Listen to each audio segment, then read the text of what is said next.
אז אות רמון זאת בעצם תוכנית לפיתוח מנהיגות. זה התחיל בתור מלגה, עוד לפני שקרן רמון הייתה קיימת. התחלנו עם 7 חברי אות רמון, לזכר 7 חברי צוות הקולומביה. אחרי שאסף נהרג אז הוספנו עוד 1 וזה נהיה כבר 8.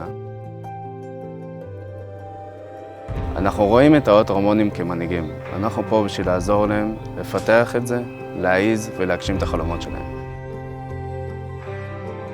אם אנחנו יכולים לבוא ולהוסיף להם לסל כלים ולשלוח אותם הביתה עם עוד משהו, עשינו את שלנו.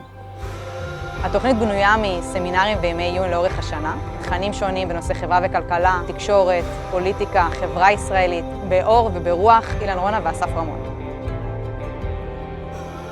אני חושבת שזה חשוב להמשיך ולספר את הסיפור. ולהיות חלק מזה, זה בשבילי באמת זכות גדולה. כל בן אדם שפגשתי בתוכנית נתן לי מוטיבציה, נתן לי דברים שנתנו לי להבין שאני באמת יכולה להמשיך בדרך שלי ולהגיע לכל החלומות שלי. תוכנית אות רמון גרמה לי גם לחלום חלומות חדשים וגם לפתח ולהעצים חלומות קיימים. חווים חוויה באמת מיוחדת, שאי אפשר למצוא את זה במקום אחר.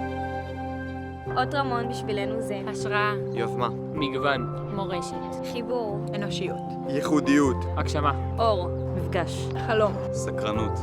אנחנו מסתכלים עליהם ורואים אותם ואומרים, זה מה שאתה יכול להיות, וזה מה שאתה עכשיו, וזה כבר מדהים, אבל בוא תראה כמה רחוק אתה יכול להגיע.